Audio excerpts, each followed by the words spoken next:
وقت بڑے بڑے بادشاہوں کو بھکاری اور بھکاریوں کو بادشاہ بنا دیتا ہے۔ اگر وقت کی وقت پر قدر نہ کی جائے تو پھر وقت بھی آپ کی قدر نہیں کرتا۔ وقت اللہ تعالیٰ کی عطا کی ہوئی خاص امانت ہے، جس کا ایک لمحہ بھی ضائع کرنا خیانت ہے۔ جو وقت کی قدر کرتا ہے، وقت پھر اس کی قدر کرواتا ہے۔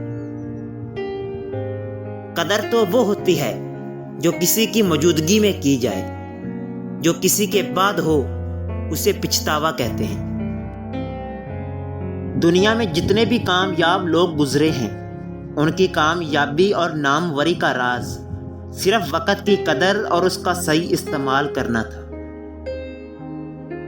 وقت اور دولت، یہ دونوں چیزیں انسان کے اختیار میں نہیں ہیں۔